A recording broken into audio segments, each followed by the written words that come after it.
Kita mulai di pertemuan kedua start mat ya, statistika matematika ya. Saya tidak pakai background hari ini sengaja mau memberitahu. Pak, ngajar Pak. Saya mudik nih, mudik langsung main ke universitas saya. Alhamdulillah sambut dengan baik, masih di ruangan saya sebelum ketemu kalian ya. Di lab, udah gitu. Tadi dosen-dosen saya ke belakang. Baik, kita mulai ya. Sekarang kita udah beda pulang nih. Ini udah mau on cam nih Afifah Nur Aini alias Nur Aida sama mm, Muhammad Raskarizi. Nah, alias baru ya dipanggil baru on cam ya. Ayo, apa? Oh, beda ini dua akun. Ya, ya, ini. Yang ngomong di mana, yang muka di mana. Oke, oke, oke, oke. Oke, thank you very much. Maaf. Oke, kita mulai. Saya izin share screen ya. Eh, ini nih. Ini untuk RPS kita ya. Ini RPS. Kok ke Zoom? Ini. Nih, nampak ya? Ini RPS kita itu di pertemuan dua ini membahas tentang metode momen. Tapi kan kemarin belum selesai kan ya? Di sini kita belum tentang sebaran T, sebaran F, dan sebaran kali kuadrat. Iya kan Indri? Benar? Betul atau betul? Ngomong lah, jangan ngangguk saja. Saya nggak tahu. Siapa tahu dia mendengar musik di sana. Oke, nah sekarang di pertemuan pertama ini, kedua ini, simulasi momen kita ke sini dulu. Ini udah belum saya bahas kemarin? Sudah? Pak. Udah ya? Masih tahu udah? Belum, Pak. Belum. Ya elah. Mau saya bahas atau skip? Mau bahas atau enggak? Lintang, Ayuza, Kamila, sama Rosita bagaimana? Mau bahas atau enggak? Ya, Pak, dibahas dulu, Pak. Dibahas aja, Pak. Oke, baik. Misal kok saya tawarin. Oke, nih ya contoh kasus Timothy satu nih yang di atas ya, yang tema di atas. Tapi ini akan menjadi rujukan-rujukan terus nih yang kalian ingat bahwasanya kalau fuba acak YI itu ya dengan rata-rata mu maka simpangan bakunya sigma ya ragam sigma kuadrat. Simpangan baku itu kan nama lainnya adalah standar deviasi ya sigma aja. Tapi kalau ragam nama lainnya adalah varian sigma kuadrat ya. Nah, untuk pembaca nomor rumus adalah ini. YI sama dengan Z sama dengan YI dikurang mu per sigma ya. Tapi kalau misalkan Y bar ya rata itu tinggal tambahin Y barnya, di mu ditambah Y barnya, di sigma juga ditambahin, di sigma kuadrat juga tambahin, dan sini juga ditambahin Y bar. Ini tadi YI kan ya, sekarang jadi Y bar. Min mu Y bar, min mu Y bar per sigma Y bar. Ini sama-sama Y bar dilakukan semikian rupa jadi seperti ini. Y bar dikurang mu per apa ini? Sigma per akar N gitu. Bagaimana Pak caranya? Nah, saya lupa juga bagaimana caranya nih mengajar sama kalian nih. Nah, terus dibuat lagi ini karena ini per naiknya ke atas, Z naik ke sini nih. Maka akarnya di atas ini depan. Akar N ya, terus Y bar min mu per sigma. Itu yang harus diingat ya. Nah, di dalam hal contoh soal ini, eh, katanya ada beberapa penumpang tewas ketika taksi air tenggelam di pelabuhan Inner Bedford Moor. Yes. Terus, maksudnya taksi air itu kapal ya, kapal laut gitu ya, yang di pilar itu ya. Apa cita-cita? Kapal laut. Nah, katanya pria itu biasanya lebih berat daripada wanita. Memang seperti itu ya biasanya. Laki-laki itu lebih berat daripada seorang wanita dan anak-anak. Ini kalau misalkan ada laki-laki beratnya 80 itu agak biasa tuh. Maksudnya masih bisa dianggap wajar lah atau lumayan lah. Tapi kalau ada perempuan berat 80 itu udah Allahumma Allah Akbar lah gitu nih. udah nggak pede dia biasa perempuan. Kalau laki-laki ya santai aja. Saya bahkan lebih dari 80 ya santai gitu ya deh. Nah, bersyukur aja lah gitu. Nah, terus katanya di sini saat mengoperasikan taksi air itu ya, asumsikan bahwasanya eh, di skenario itu ya diasumsikan atau diandaikan ya bahwasanya untuk kemungkinan terburuknya di mana semua penumpang adalah laki-laki gitu nih. Di mana semua penumpangnya adalah laki-laki atau pria. Jadi eh ada kapal nih, kapal laut nih, taksi air apa ya, kapal laut. eh Dia itu eh, tenggelam di air inner Baltimore ini, ya, Baltimore ini. Nah, katanya yang paling berat dari manusia itu adalah laki-laki kan ya, dari perempuan maupun anak-anak.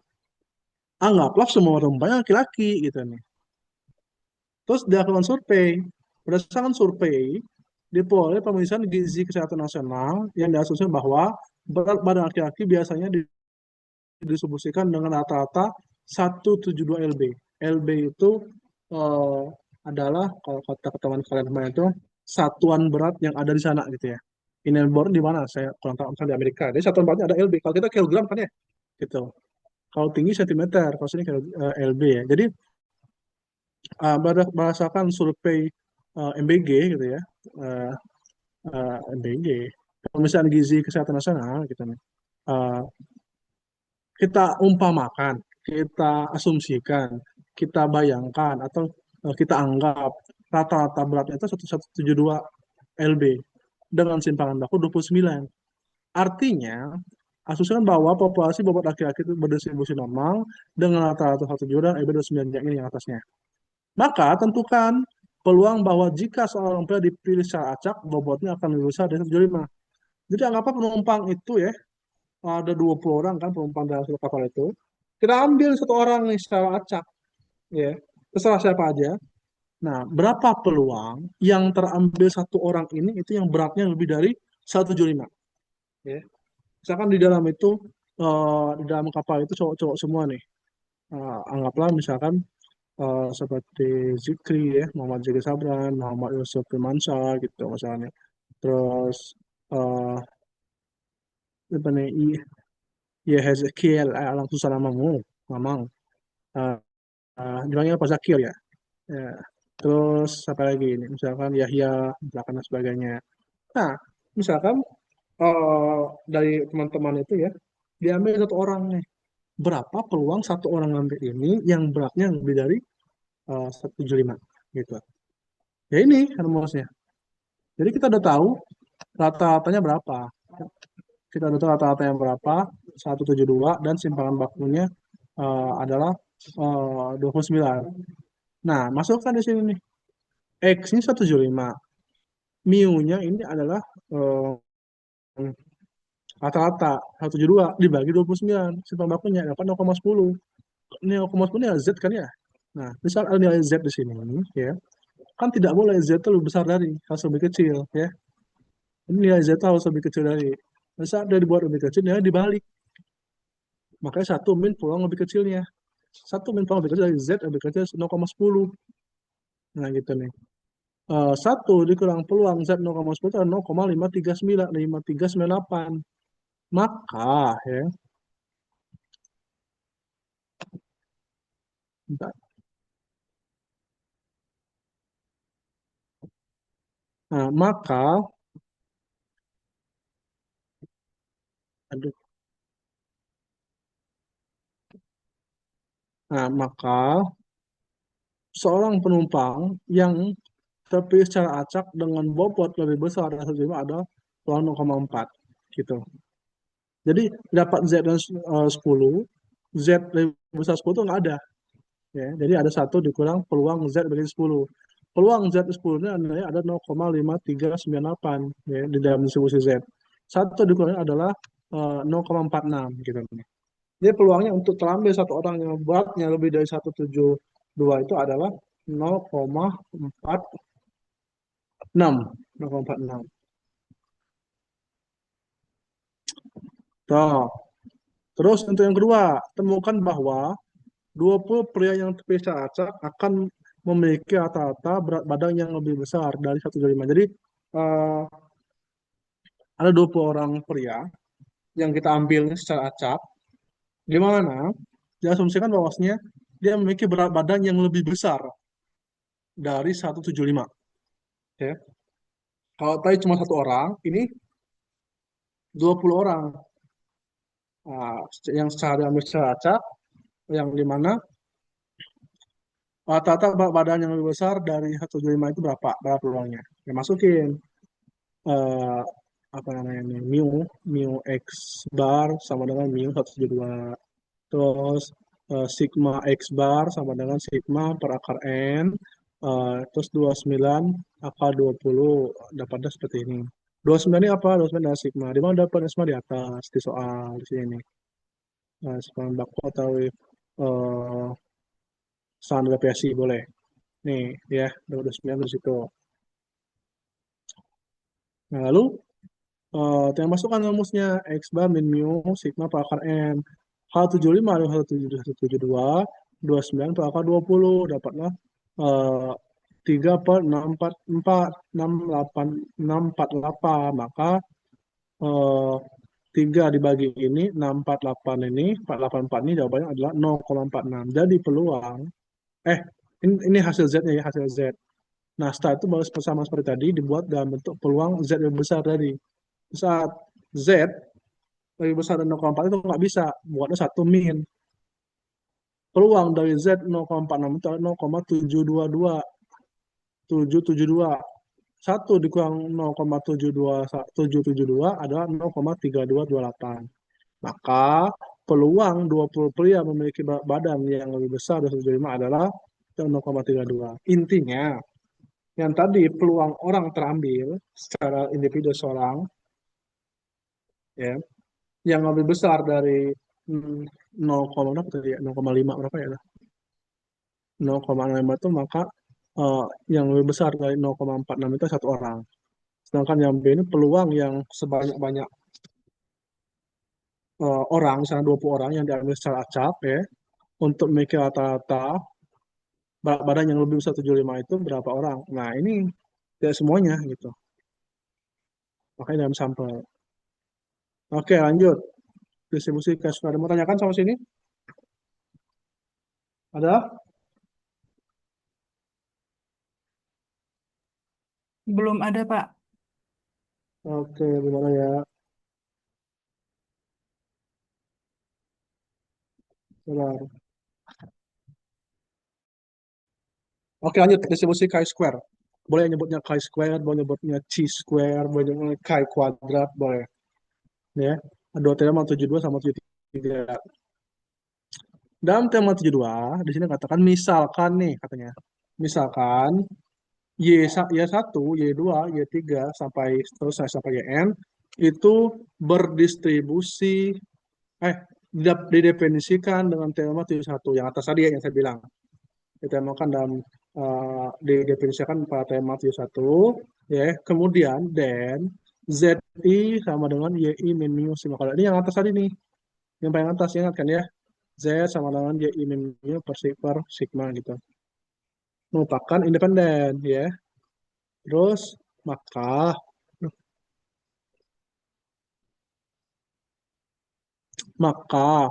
variabel acak normal standarnya itu adalah untuk I dari 1, 2, 3 dan sampai N. Dan nilai sigma dari ZI kuadrat itu adalah I sama dengan 1 sampai N, YI min mu per sigma kuadrat. Kenapa Pak sigma kuadrat? Karena di sini Z-nya Z kuadrat. Sigma kuadrat ikut di sini.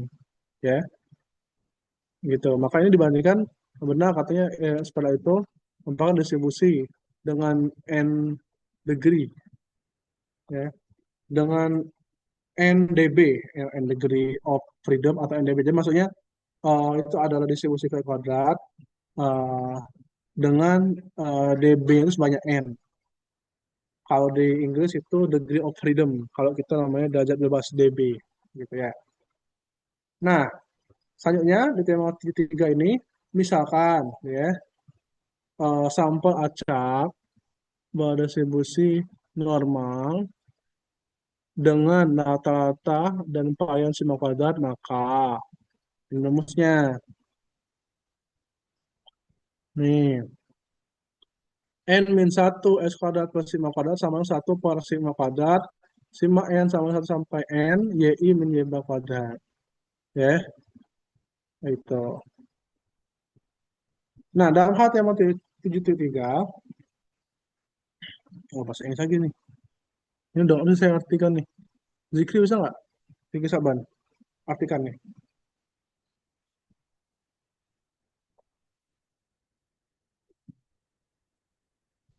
Bisa Zikri?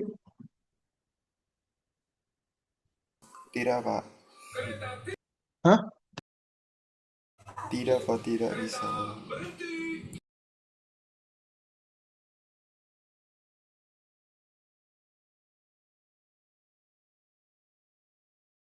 Oke, tidak bisa Pak. Oke, apa?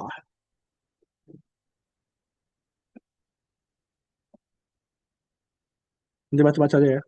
Intinya, dia ini ingin menunjukkan bahwasannya distribusi kayak kuadrat itu juga termasuk dalam distribusi normal. Kalau tadi kan tunjukkan tuh distribusinya ini termasuk dalam distribusi apa namanya baca. Tapi kalau distribusi apa namanya itu tadi dia berasal distribusi uh, n-1 sebentar, sebentar ya saya terbangin ke belakang dulu nih.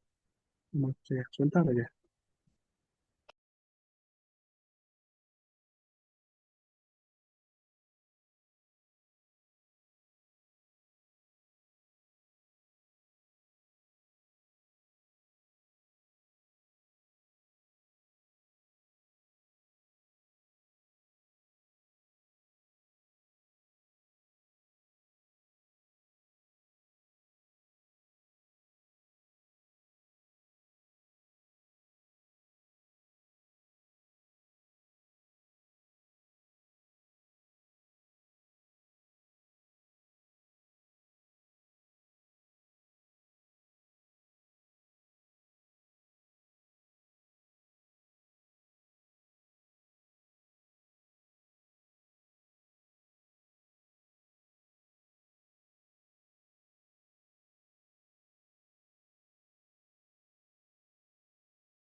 Maaf ya, apa namanya agak lama.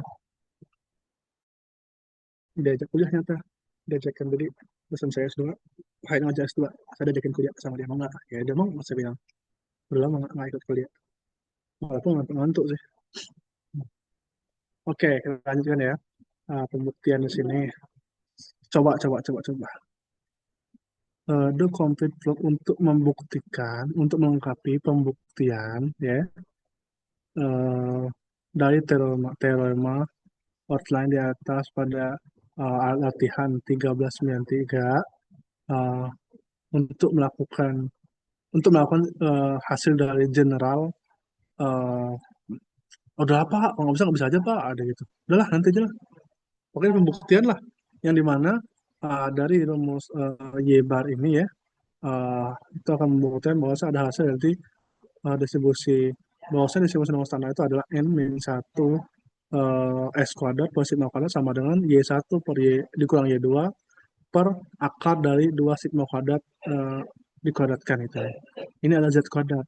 Kalau dia nggak Z aja, dia nggak ada kuadrat di sini, nggak ada kuadrat, sini nggak ada kuadrat, nggak ada kuadrat di sini ya. Seingat saya ya. Tapi karena dia itu kuadrat, Z kuadrat, jadi dua kuadrat ini itu. Hmm. Nah, itu dari sini sebenarnya. N min 1 S kuadrat plus 5 kuadrat gitu nih. Dari sini. Nah, dapatlah turunnya ke sini tuh. Sini tuh. Ya, cukup itu kira-kira. Lanjut ya, kita ke distribusi student T student. Nih, hasil katanya. Set, set, set. Hasil yang diberikan pada tema T1. Nah, tema T1 lagi, yang atas tadi itu. Ya, memberikan dasar untuk pengembangan prosedur dalam membuat kesimpulan tentang rata-rata populasi. Nih, rata-rata populasi mengalami rata-rata populasi Mio dan populasi normal dengan sigma kuadrat diketahui. Tema satu menunjukkan kepada kita bahwa, nah ini yang tadi nih, ini kan seharusnya Y bar ya, Y bar. Kita coba.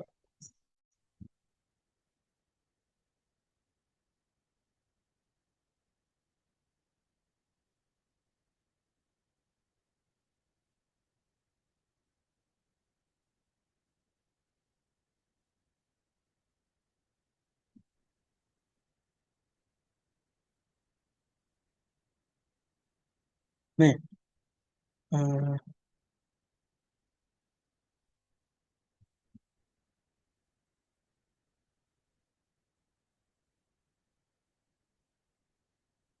nih ya, nih, ini. Tadi kan bisa bentuk seperti ini ya. Y, maaf tuh saya agak jelek nih. Min, mu, ya, per sigma per akar n, ya.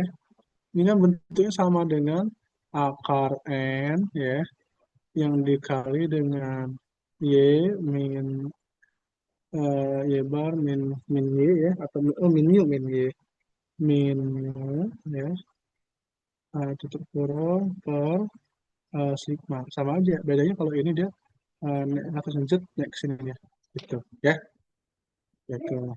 Nah, kalau dia bentuknya seperti, halo Bu, Bu Idia, tadi di bawah kan ya, halo Bu, maaf ya, ada yang ujian seminar. Sama tadi. Oh ya, pembuktian. Udah disebutkan ya.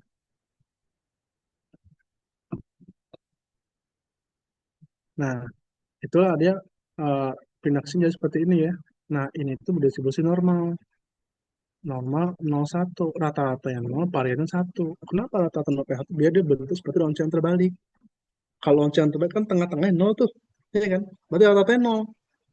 Varian 1 maksudnya seimbang tuh antara sebagai sebelah kanan. Gitu. Ya, gitu maksudnya.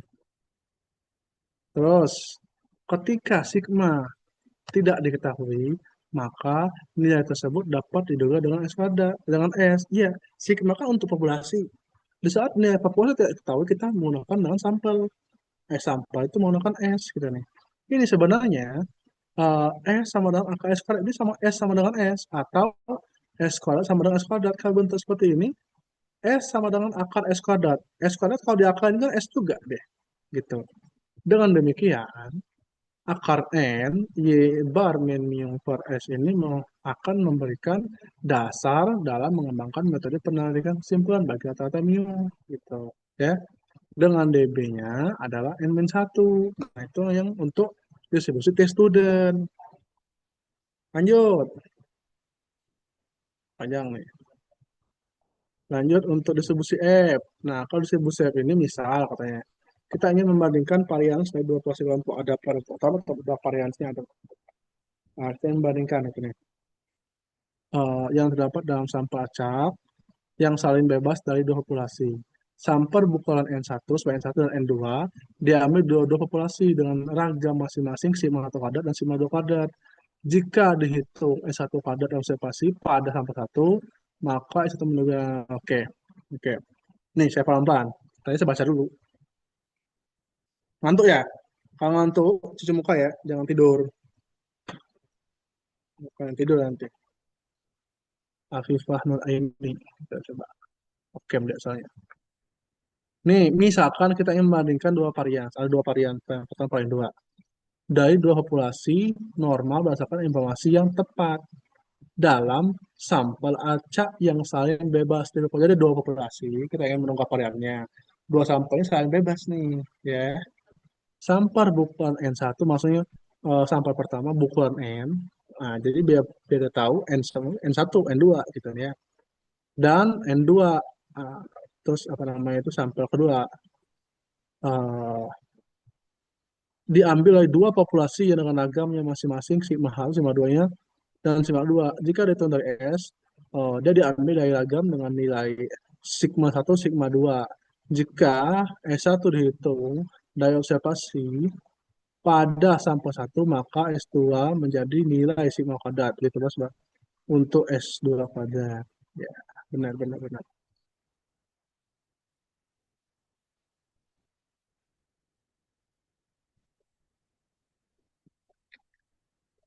Nah, terus ini sangat logis bahwa jika S1 kuadrat, maksudnya simpangan baku yang pertama yang kuadratin, dapat digunakan untuk membuat kesimpulan tentang besaran relatif dan sigma 1 kuadrat dan sigma 2 kuadrat. Dengan demikian akan dilihat bahwa S1 kuadrat per sigma 1 kuadrat per S2 kuadrat per sigma 2 kuadrat. Itu sama aja bentuk seperti ini. Bagaimana Pak caranya? Pak jadiin. Ya,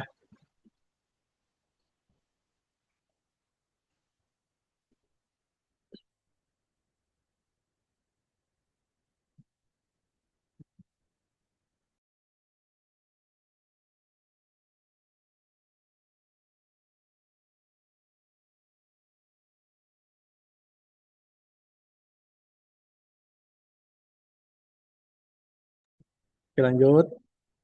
Nih, ini untuk contoh nih. Misalkan, ya, W1 dan W2 ada independen dan S kuadrat berdistribusi eh, variabel acak secara variabel secara acak ya, distribusi variabel secara acak dengan P1 dan P2 ada ADM, maksudnya ada nanti ada dua, dua itu ya, P1 dan P2 itu maksudnya DB. DB itu bisa disingkat dengan DB, DF, V gitu ya, tergantung. Ada derajat bebas, kalau DB itu eh, DB itu derajat bebas, kalau dalam bahasa Inggris DF, degree of freedom gitu ya. Degree of freedom seperti ini, kalau DB itu bahasa Indonesianya gitu ya. Nah, dengan DB1, V1, DB2, V2 katanya. Rumusnya ini, tinggal masukin deh.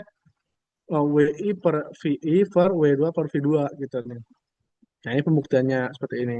Untuk mendapatkan yang atas tadi ya. Banyak kali kita membuktikannya. Langsung kita masuk ke tema pusat. Nah, tema pusat itu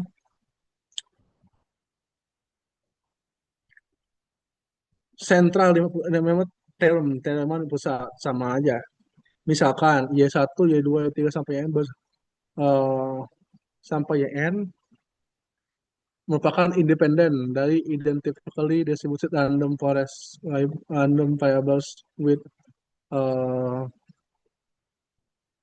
ini harapan YI. Jadi Y1, Y2 ini adalah distribusi independen, IID. Ini IID itu adalah independent and identically distributed random ya. IID. Ada dengan variabel ya harapan YI sama dengan mu dan varian YI sama dengan sigma kuadrat ya. Rumus yang mu ini ya sigma I sama dengan 1 YI eh, min mu per akal per sigma per akar M. Terus yang besar seperti ini.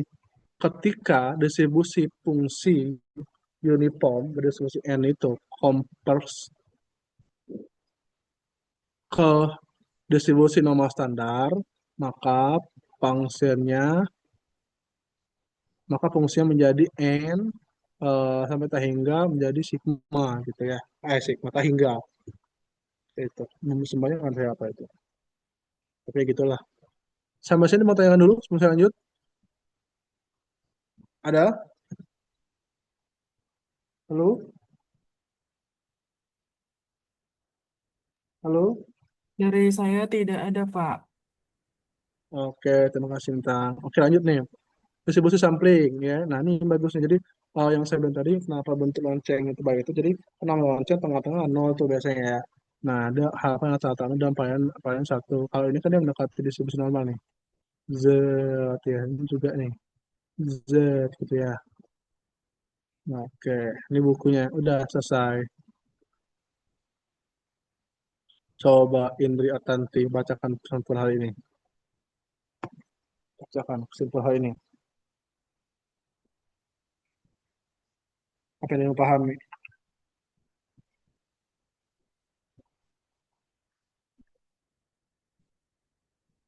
Kalau Indri, Iya, Pak. coba apa? Dari soal yang Apa tadi ya, Pak. kesimpulan? Apa? Maaf, Pak. Ulangi pertanyaan Bapak. Apa kesimpulan pada hari ini?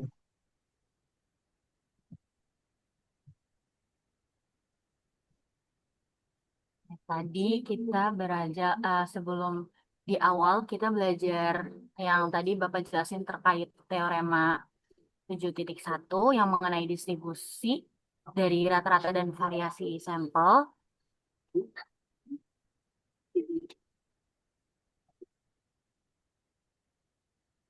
Yang kita pelajari hari ini kan ya, Pak? Iya, benar. Apa yang hari ini? Benar sekali. Ya. Nah, terus tadi juga dijelasin contoh kasusnya yang di teorema 7.1. Lalu materi hari ini kita belajar mengenai materi distribusi chi-square, ya, chi-square, teorema 7.2 yang yang huruf apa chi-square itu yang z kuadrat, ya gitu. Terus juga ada teorema 7.3.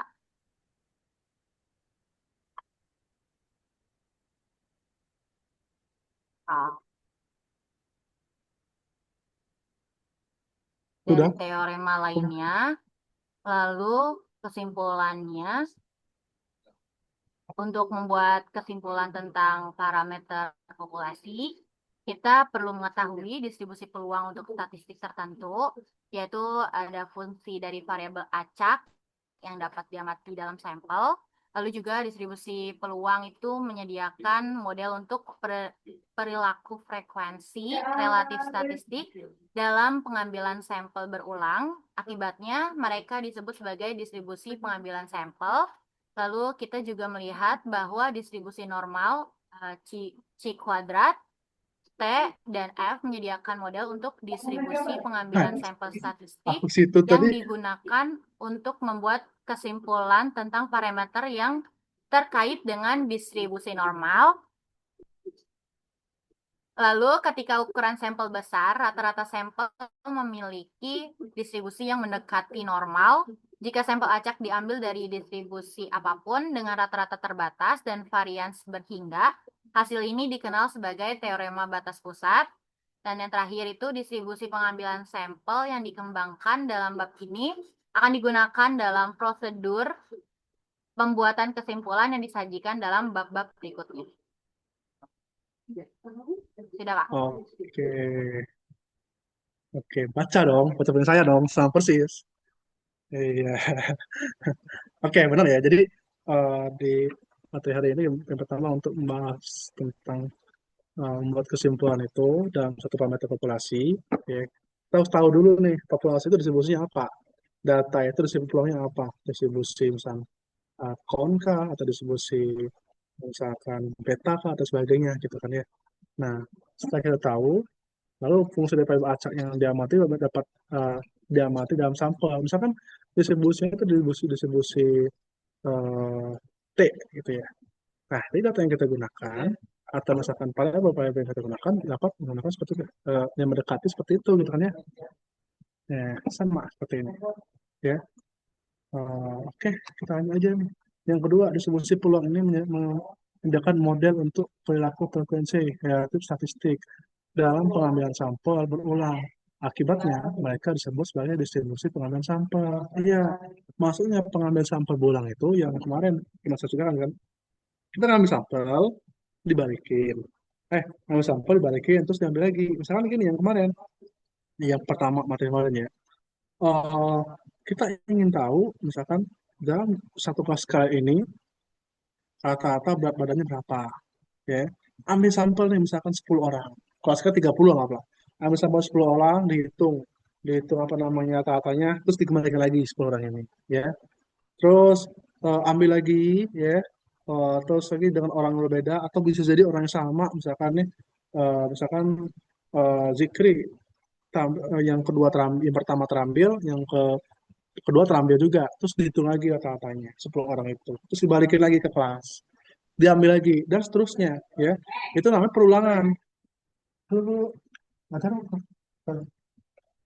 itu itu yang saya bilang tadi, ya. Kalau kita bagi sama orang, semua dosen datang ke sini, saya manggil, hai orang Jakarta, katanya. Gitu aja, makanya maaf ya kalau saya ganggu ya, gitu ya. Eh, jadi itu yang disebut dengan pengambilan distribusi pengambilan sampel, ya. Paham ya? Bentar, saya sama dulu ya. Bentar ya. Bentar ya.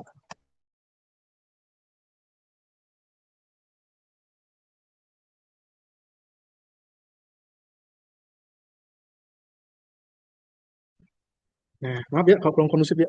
Ya gitu lah. Apa namanya? Sangat rindu gitu kan ya sama suasana kampus.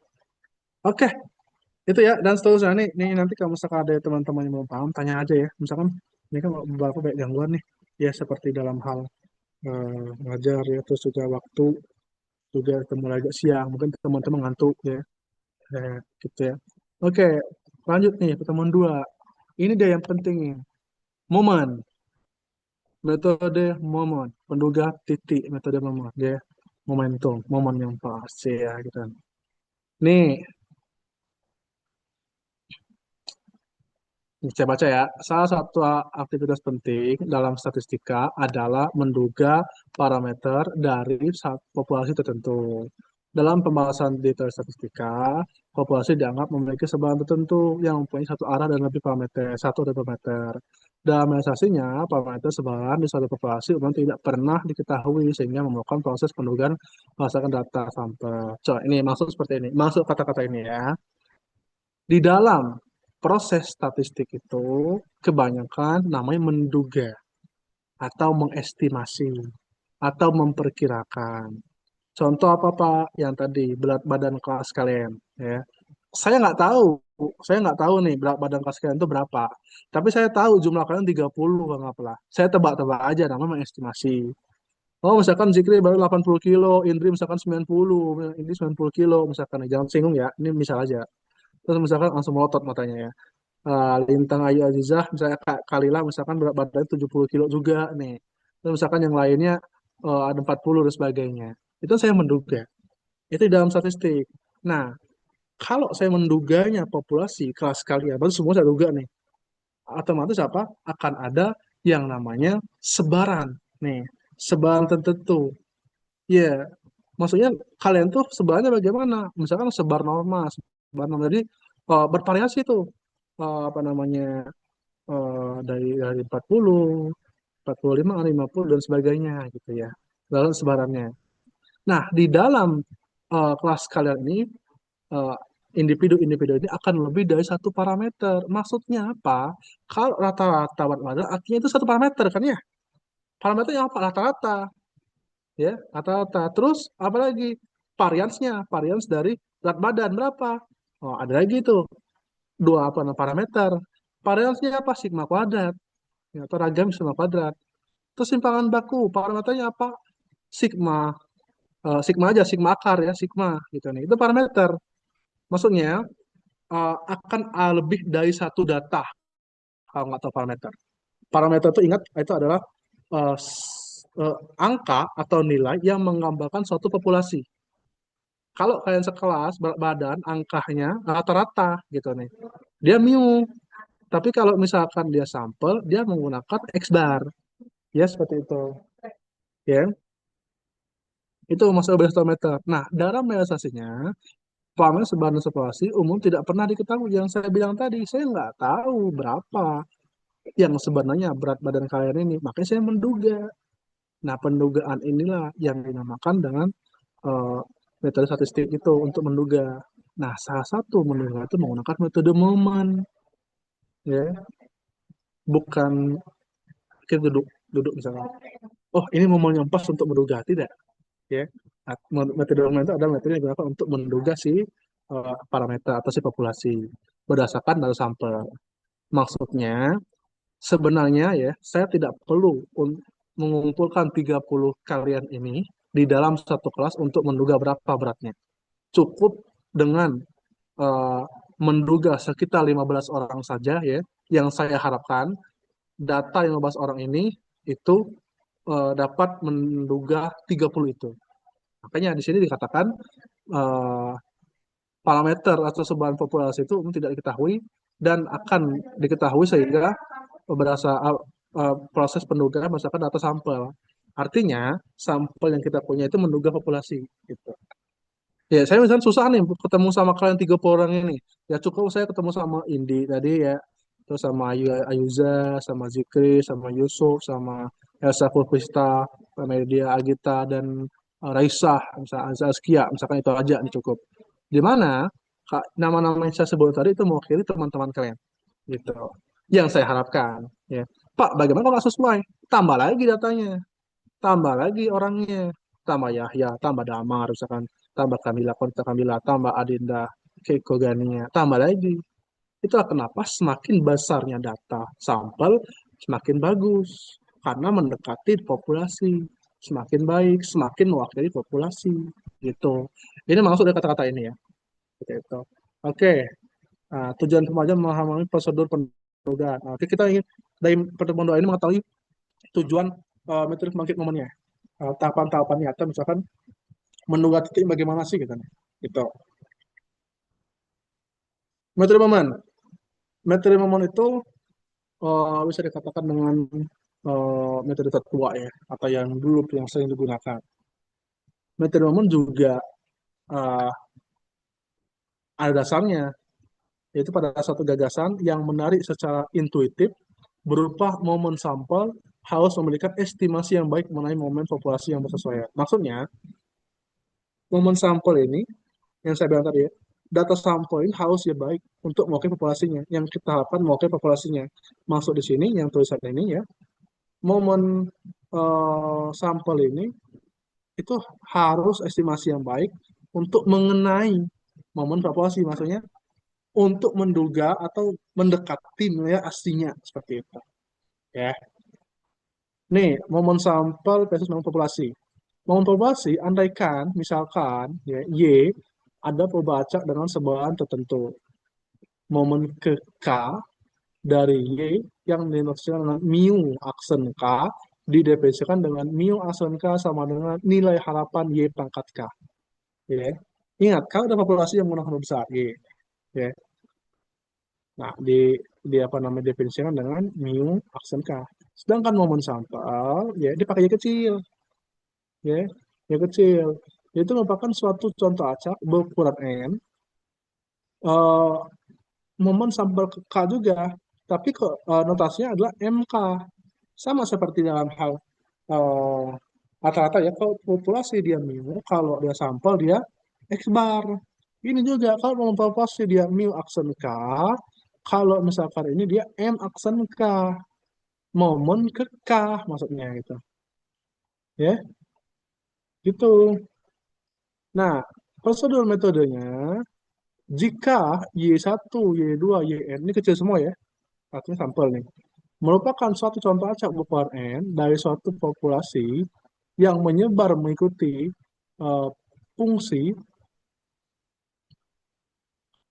yang menyebar mengikuti fungsi Y dalam kurung Y besar eh, theta 1, theta 2, dan seterusnya sampai theta P dengan nilainya theta 1, theta 2 disebut sebagai parameter dan umumnya merupakan target untuk diduga.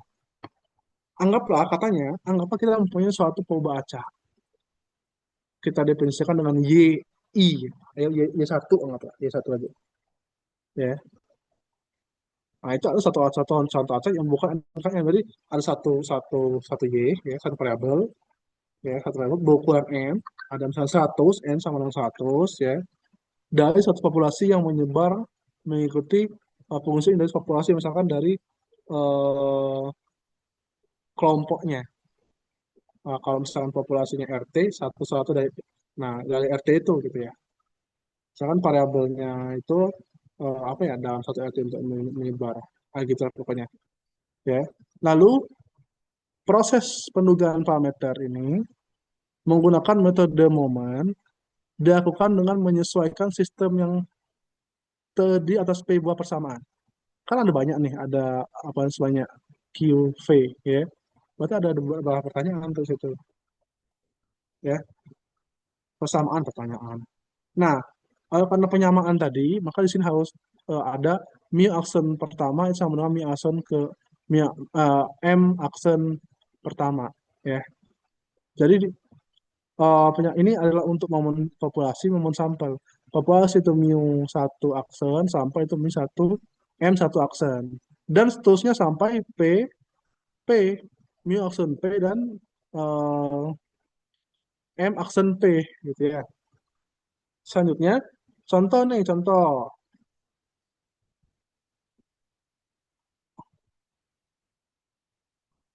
Andaikan X1, X2, Xn ada contoh acak dari populasi dengan sebaran seragam 0 theta.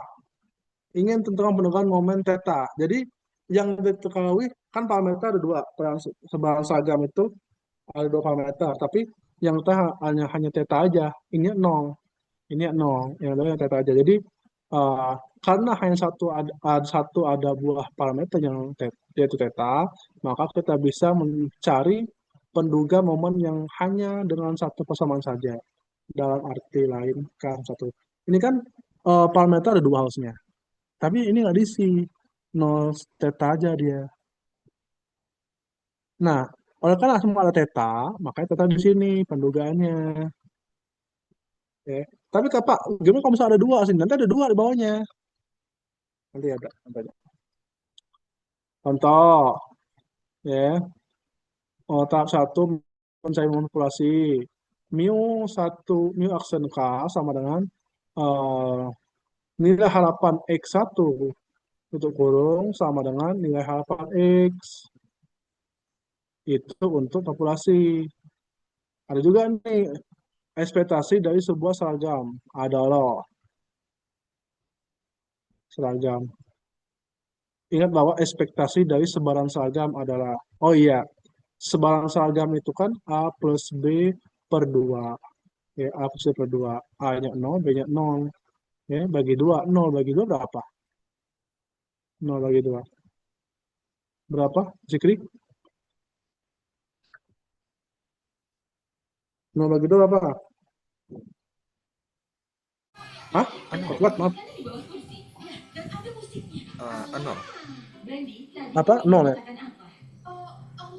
Iya. Oke. Kalau 0 bagi tak hingga? 0 bagi tak hingga. 2 bagi 0? Nah, itu tak hingga. Atau tak terdefinisi. Definisi. Oke. Nah, A, B. A yang tadi kan, aduh, kok nggak bisa gambar ya? A yang tadi kan 0 nih. B-nya theta. A tambah B, 0 tambah theta bagi 2. Makanya di sini munculnya ada theta per 2. Gitu. Tahap 2, setelah mencapai nilai rata-ratanya, lakukan ini. Mencari momen sampel. Pertama mencari momen populasi, yang kedua mencari momen sampel. Momen sampel, masuknya ke rumusnya. 1 per N, I dari 1 sampai N, XI pangkat 1. Ini adalah X bar, ya tambahkan aja dalam hal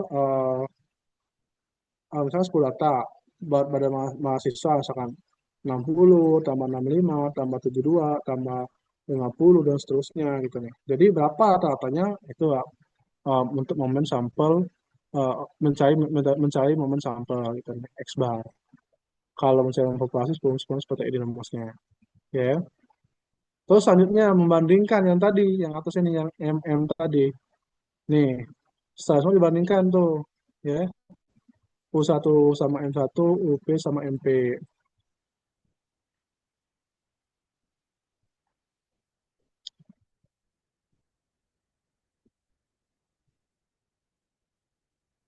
Nih, nah, tahap ketiga, bandingkan populasi yang mengandung sampel. Ini ada mu aksen 1 sama dengan mu aksen 2. Itu rumusnya ada theta per 2, theta per 2 dikali X. Ini sama dengan theta aja ya, 2X gitu nih. Ya, ini MM nih, apa ini pas ya M itu apanya. Lanjut, andaikan kata kalau dari Y ini sekarang X. X1, S2, S adalah contoh acak dari populasi dengan sebaran normal 0 sigma, mu sigma kuadrat. Ingin tentukan penduga momen bagi mu dan sigma kuadrat. Ya. Nah, sekarang kan kalau tadi distribusi apa ya, uniform tadi ya, distribusi seragam ya. Tapi dimasukkan cuma satu aja. Tapi kalau ini dia distribusi normal, masukin semua apa namanya itu parameternya mu dan sigma kuadrat, ya.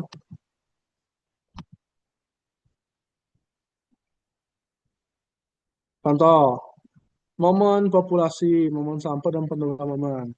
Momen populasi rumusnya ini yang di atas tadi, apa namanya, sigma aksen I sama dengan nilai harapan X sama dengan mu gitu. Lalu kalau yang kedua, sigma aksen 2 dan seterusnya sampai ke N ya. Itu nilai harapan X kuadrat sama dengan sigma kuadrat plus apa namanya itu mu kuadrat. Tapi kalau sampel nggak, ya langsung aja nih M1 M kuadrat 1 per N sama dengan I dari 1 sampai N XI pangkat 1. Pokoknya X bar. Kalau penduga momen, dibagi apa namanya?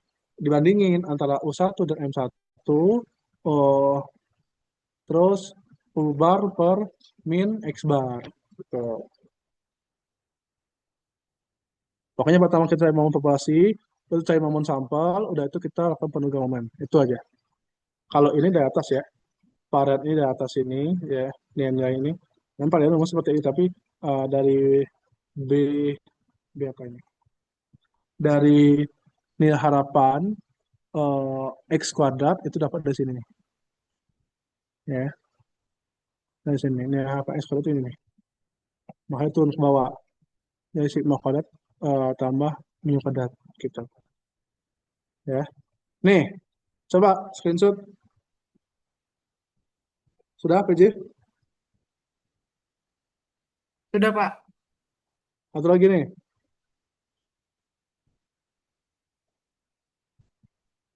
PR ya, PR ya. Ringkasannya, metode momen itu menentukan penduga parameter yang tidak diketahui dengan menyamakan momen sampel dan populasi. Jadi metode momen itu dia menduga nilai yang kita tidak tahu dengan menyamakan momen. Momen apa? Momen sampel sama momen. Enggak, kok hilang? Ya, saya tiba-tiba hilang. Anak dari dia. Penduga parameter yang tidak diketahui dengan menyamakan momen sampel dan populasi. Ya. Jadi yang kedua, metode ini udah digunakan dan penyediaannya penduga yang konsisten, tapi penduga yang diperoleh dengan metode ini seringkali bukan merupakan metode dari statistik cukup. Akibatnya, penduga metode momen terkadang tidak terlalu efisien. Nah, maksudnya sebenarnya sebelum menduga metode momen kita harus tahu eh, dia itu termasuk nggak ke dalam statistik cukup dan statistik lengkap. Nah, dalam metode momen biasanya tidak bisa statistik cukup, gitu nih. Terus dalam banyak kasus penduga metode momen itu bias. Ya. Ada juga keunggulan utama metode ini adalah kemudahan penggunaannya dan terkadang menghasilkan penduga yang sif, yang sifatnya wajar. Jadi metode momentum itu paling tua. dia digunakan untuk mengestimasi data populasi atau sampel. Ya, terus itu dia karena dia paling tua, ya akan memperbarui itu, tapi kadang dia tidak efisien terus apa ini? Hmm, penduga momennya itu ada bias. Kalau nggak utama metode ini kemudahan penggunaan. Nah, kemudian dia hanya bisa menggunakannya aja, agak mudah aja metode momen itu. Tahapannya metode momen,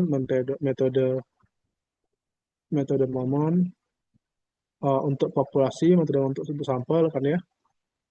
Nah, itulah tahapan-tahapannya. Ada yang mau tanyakan?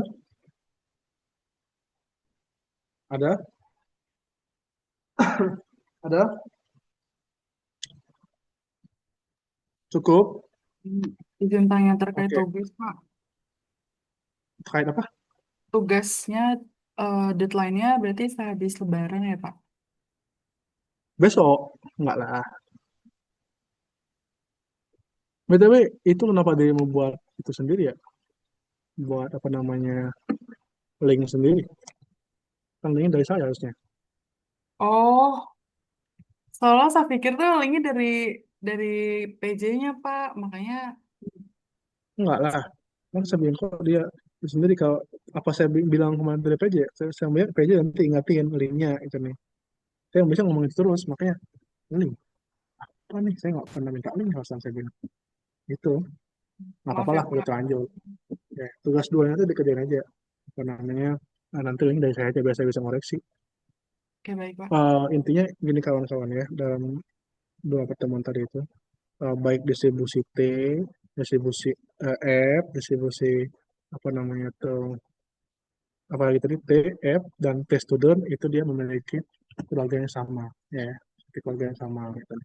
Terus juga dalam hal metode pemakai momon itu, intinya metode pemakai momon itu adalah metode yang digunakan untuk eh, menduga, mengestimasi, ya, atau misalkan eh, menduga, mengestimasi, memperkirakan, ya, merencanakan gitu nih, eh, data atau parameter pada populasi menggunakan sampel gitu ya. Jadi yang tadi, yang saya tidak perlu sebenarnya mengetahui jumlah kalian itu berapa, sekelas yang berat badan itu berapa aja, cukup dengan 10 orang saja yang saya harapkan mewakili populasi gitu.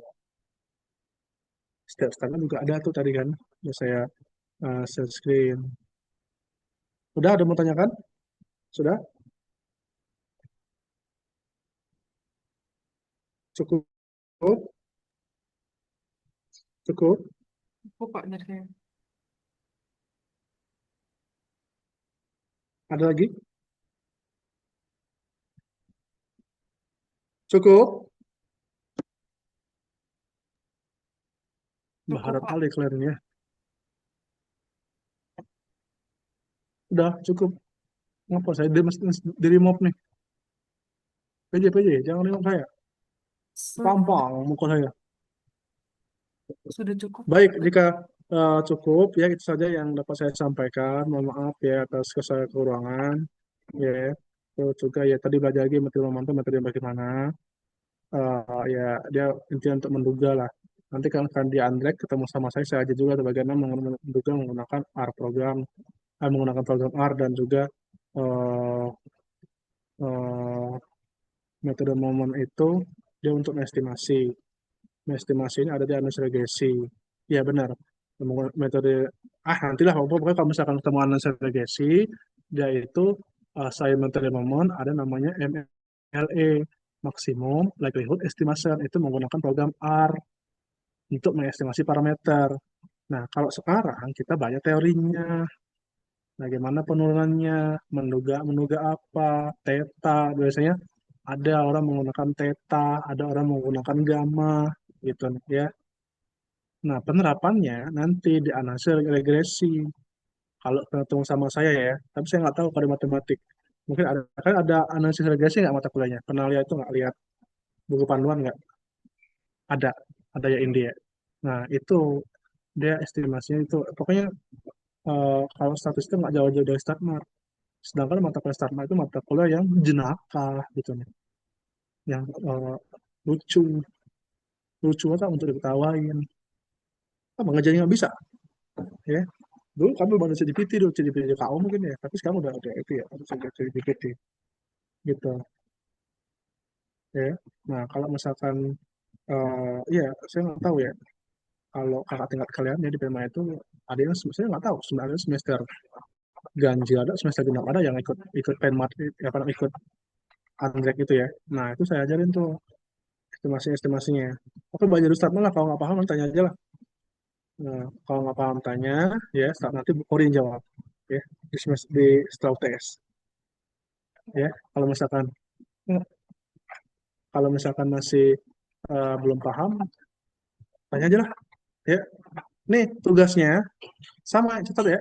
Tugasnya ditulis di buku atau di binder atau di folio boleh, terus dipoto dikirim. Oke, sudah.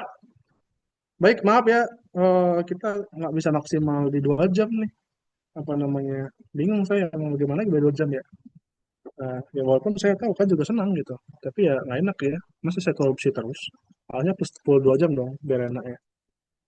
Baik, kita tutup dengan sama-sama membaca lafaz hamdalah.